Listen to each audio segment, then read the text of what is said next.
दर्शकों नमस्कार, सपनों की उड़ान पार्ट 2 में आपका हार्दिक स्वागत है। आज मैं उपस्थित हूँ सराफ पब्लिक स्कूल खटीमा में। दर्शकों मेरे सामने अब ATL की चैलेंजर्स टीम बैठी हुई है। मैं उनका परिचय ले लेता हूँ पहले। मेरा नाम प्रिंसी बिस्ट है। मेरा नाम तनुजा भट्ट है। मेरा नाम अवंतिका बिस्ट है। आप सभी ATL के चैलेंजर्स का स्वागत है मेरे YouTube चैनल में, जिसका नाम है धार सुनो। धन्यवाद। Thank you. अपने इस चैलेंज के बारे में, इस ATL के बारे में बताइए।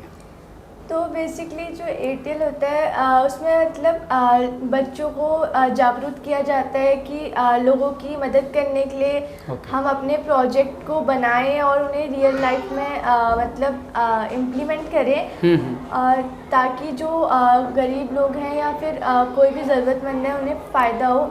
और ये प्रोजेक्ट हमें बहुत ही कम लागत में बनाना होता है, ताकि मतलब ये टिकाऊ भी होना चाहिए और कम लागत में बना होना चाहिए, ताकि जो गरीब लोग हैं इसे अफोर्ड कर सके। और ये अटल इनोवेशन की तरफ नीति आयोग से इंस्टीट्यूशन से जुड़ा हुआ है, जिसमें कि गरीब लोग इस टाइप से सहायता मिलती है। आपने क्या ऐसा इनोवेटिव किया था? हमने एक प्रोजेक्ट बनाया था जिसमें मॉपिंग मशीन थी। ओके। वो हमने उन लोगों के लिए बनाया था जिनको बैक पेन होता है और वो झाड़ू पोछा करने में उन्हें दिक्कत होती है। अच्छा, तो वो जो मशीन है हम हाथ से कंट्रोल कर जो हमने डिवाइस बना रखा है, तो कंट्रोल करके वो खुद ही स्वीपिंग करके पूरा कमरा साफ कर देती है। अच्छा। हाँ, और हमने इसको आगे चल के हमने इसको इनोवेशन करा था, और इसमें आगे जो उसके आगे पे एक डस्टबिन पार्ट लगाया था झाड़ू मारने के लिए। तो अच्छा। वो एक साथ दोनों काम कर सकता था। अरे बहुत नायाब आपने वो इनोवेशन किया था। अवंतिका आप बताइए, कितने पार्टिसिपेंट्स अराउंड थे उस टाइम पे? उस समय अराउंड 7000 पार्टिसिपेंट्स थे, जिनमें से हम टॉप 350 में नेशनल लेवल में सिलेक्ट हुए थे। और उसके बाद हमें एक ट्रेनिंग दी गई थी ऑनलाइन, और उसके बाद हमें सर्टिफिकेट्स भी प्रोवाइड किए गए थे नेशनल लेवल के। देन हम लोग अभी कुछ टाइम पहले हमारा एक और रिजल्ट आया था, जिसके लिए हमने पहले वीडियो भेजी थी एक। उसके बाद एक रिजल्ट आया था जिसमें हम लोग नेशनल लेवल में टॉप 75 में सिलेक्ट हुए थे। और उसके लिए हमें एक गिफ्ट मिला था, एक स्टैम्प किट मिला था। अच्छा। जो रोबोटिक्स से रिलेटेड था, और उसमें हमें बहुत सारी चीज़ें दी गई थी और हमें एक सर्टिफिकेट भी प्रोवाइड किया गया था। अच्छा, तो आप लोगों को जो है टॉप 75 में आने का गौरव प्राप्त हुआ है। तो इसके बारे में कुछ बताएंगे कि कितनी टीम पार्टिसिपेट करती हैं, कितने स्टेट से कितनी टीम्स आती हैं? मतलब ऑल ओवर इंडिया में जितने भी स्कूलों में ATL होता है, तो वहाँ से मोस्टली टीम्स पार्टिसिपेट करती हैं। अच्छा, और अच्छा। जब हमने 2021 में पार्टिसिपेट किया था, तब लगभग 7000 टीम्स बच्चों ने किया था। उसके बाद वो पहले राउंड में, जैसे कि अवंतिका ने आपको बताया कि टॉप 350, उसके बाद जो ये लास्ट राउंड था टॉप 75 वाला, पहले तो टॉप 30 होते थे, लेकिन अब की बार। अच्छा, आपके कहने का मतलब ये है कि विगत वर्षों से केवल टॉप 30 टीम्स ही वहाँ पे पार्टिसिपेट करती थी, उन्हीं को फेलिसिटेट किया जाता था। हाँ। लेकिन इस बार 75 का क्या कंसेप्ट था? क्योंकि ये 75 वाला इसलिए किया गया क्योंकि हमारे हिंदुस्तान का 75th आज़ादी का अमृत महोत्सव था, इसलिए अच्छा। इसी कॉन्सेप्ट पे किया गया था। अच्छा, इसलिए आपको 75 पोजीशन पर आने का गौरव प्राप्त हुआ। अच्छा, तो आप जैसे ये सब इनोवेटिव चीज़ें कर रहे हैं, काफ़ी अच्छा आपने एक इंस्ट्रूमेंट बनाया, एक आपने गैजेट बनाया जो कम लागत में बहुत ज़्यादा फ़ायदेमंद था। तो इसको सिखाने में आपकी मदद करता कौन है? जिनमें रॉयल सर ने हमारी मदद करी थी। तो उस समय हमने नया स्टार्ट करा था, हमें कुछ ज़्यादा पता नहीं था, तो सर ने हमें सारा कॉन्सेप्ट समझाया कैसे क्या करते हैं। अच्छा। हाँ, और उन्होंने हमारी बहुत मदद करी इस प्रोजेक्ट के लिए। और स्कूल से भी बहुत सपोर्ट मिला हमें, बहुत सारे न्यू गैजेट्स मिले यूज़ करने के लिए, और इक्विपमेंट भी सारे प्रोवाइड करे गए थे स्कूल से।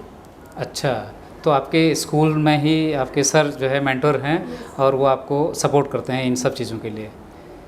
तो पिछले कई वर्षों में ऐसा हुआ है कि आपकी टीम यहाँ से पार्टिसिपेट करी हो और उनको वहाँ पे कुछ अवार्ड वगैरह मिला हो, या फिर आप पहली टीम है?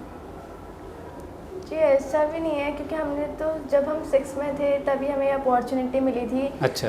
तो जो 6 क्लास से बच्चे होते हैं उन्हीं का होता है। हमारे पहले भी बहुत थे, स्पेशली जो अपने सीनियर्स बता सकते हैं। तो एक ग्रुप भैया थे हमारे सीनियर्स जिनसे हमें इंस्पिरेशन मिली थी, तो वो सिलेक्ट हुए थे टॉप 50 के आसपास में। अच्छा, मैं थोड़ा सा ज़्यादा ही उसमें आ गया था, उत्साह में आ गया था। मैं आपसे पूछना भी भूल गया कि आप कौन कौन सी क्लास में पढ़ते हैं?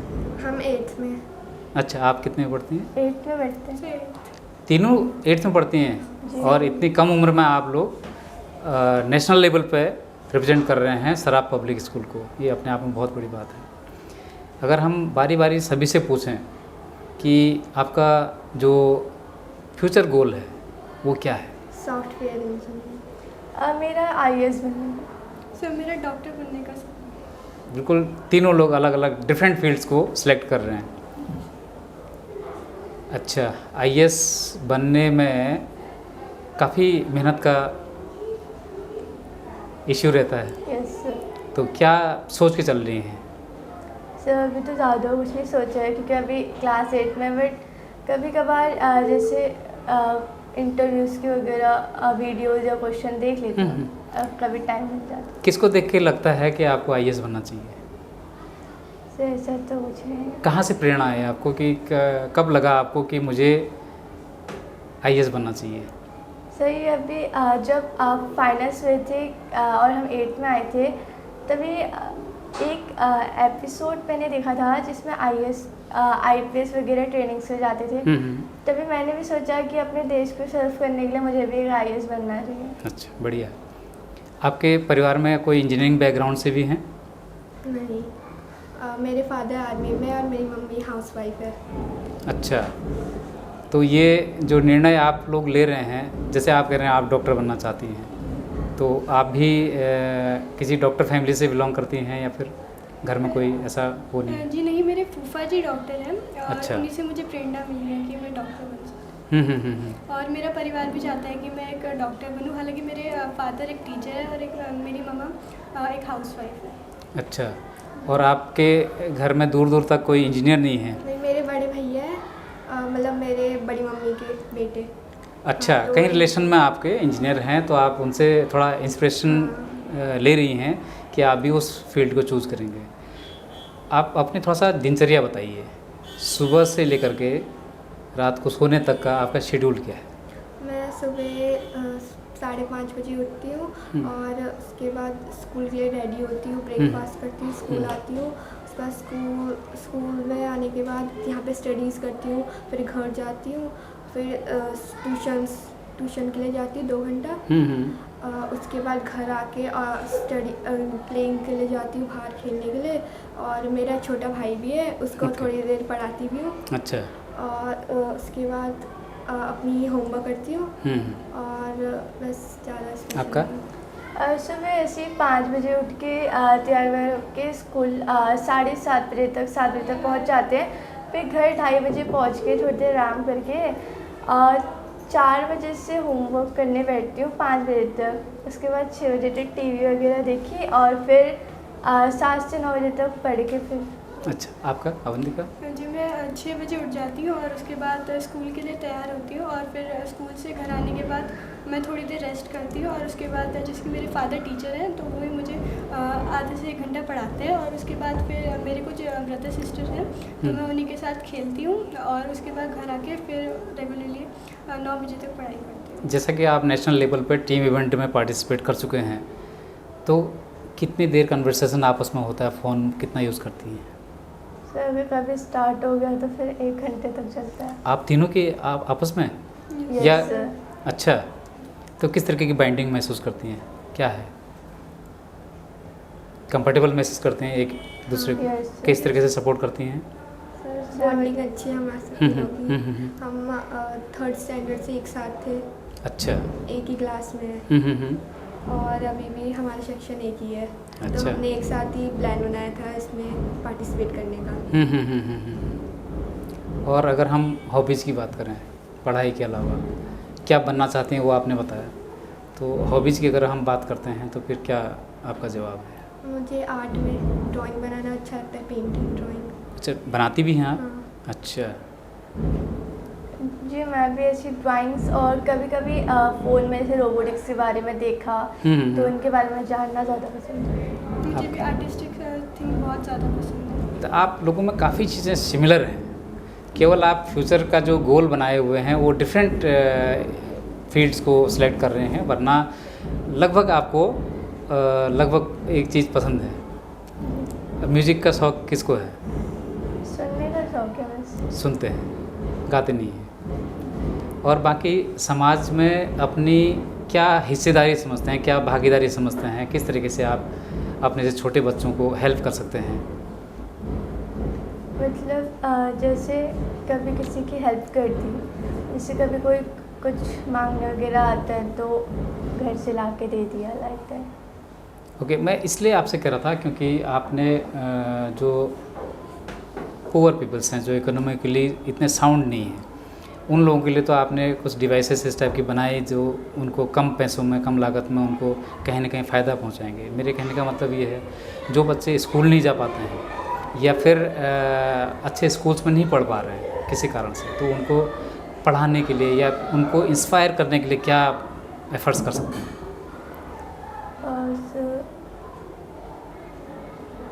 अवेयरनेस प्रोग्राम्स या फिर हम ऐसा कोई डिवाइस बनाएंगे जिससे मतलब बच्चों को हेल्प हो सके जो बहुत ज़्यादा गरीब हैं, जो अफोर्ड बिल्कुल भी नहीं कर सकते, ना ही उनका मतलब बैकग्राउंड फैमिली में ऐसे होते हैं ना कि मतलब स्लम एरियाज़ में होता है, वो बिल्कुल। मेरे कहने का मतलब वही है कि जैसे आप पढ़ रहे हैं, लिख रहे हैं, काफ़ी चीज़ों में एक्टिवली पार्टिसिपेट कर रहे हैं, तो उन बच्चों का भी अधिकार है, शिक्षा पे सभी का अधिकार है, तो उन बच्चों को भी कहीं ना कहीं हमारे पढ़े लिखे होने का या फिर होशियार होने का फ़ायदा मिलना चाहिए। तो बाकी बच्चों के लिए क्या मैसेज छोड़ना चाहेंगे, किस तरीके से वो अपनी पढ़ाई को मैनेज करें, खेल को खेलें या मनोरंजन की चीज़ें करें? मतलब हर चीज़ का टाइम होना चाहिए, ये नहीं कि दिन भर पढ़ते रहो खेलते रहो। तो मैं तो यही बोलना चाहूँगी कि हमें सब चीज़ में पार्टिसिपेट करना चाहिए और जितना हो सके उतना जो काम कर रहे हैं उस पर ध्यान लगा के करना चाहिए और अपनी हॉबीज़ को भी टाइम देना चाहिए। जैसे आप ग्रुप की अपने टीम के लीडर हैं, तो कौन डोमिनेट करता है? आइडियाज़, बेटर आइडियाज़ कौन पेश करता है? किसकी दखलंदाजी ज़्यादा रहती है? तीनों इक्वली काम करते हैं। इक्वली काम करते हैं। तो आपस में ये सब चीज़ें टीम इवेंट के लिए बहुत ज़रूरी भी हैं। अंडरस्टैंडिंग, आपसी तालमेल बहुत ज़रूरी होता है। तो मैं आपको शुभकामनाएं देता हूं, आप आने वाले समय में इसी तरीके की गतिविधियों में आगे बढ़ें और समाज को आपका वास्तविक फ़ायदा मिले। जिस तरीके से आप एक सोच लेके चलते हैं, एक इनोवेशन के साथ चल रहे हैं, आपके जो मेंटर हैं, जो टीचर हैं, वो आपको बहुत सपोर्ट करते हैं, तो आप समाज के काम आएँ और अपनी पढ़ाई के जितने भी फील्ड आपने सेलेक्ट करे हैं, जो इंजीनियर बनना चाह रहे हैं इंजीनियर बने, आईएएस बनना चाह रहे हैं आईएएस बने, और जो डॉक्टर बनना चाहते हैं वो डॉक्टर बने, और हमारे समाज को कहीं ना कहीं बेनिफिट होगा। आप हमारे यूट्यूब चैनल पर आए, आपने अपने एक्सपीरियंसेस शेयर करे और बच्चों को काफ़ी अच्छे अच्छे मैसेज दिए, और समाज के लिए जो नोबेल कॉज के लिए आप काम कर रहे हैं वो उत्तरोत्तर आपके साथ बना रहे और समाज को फ़ायदा मिले।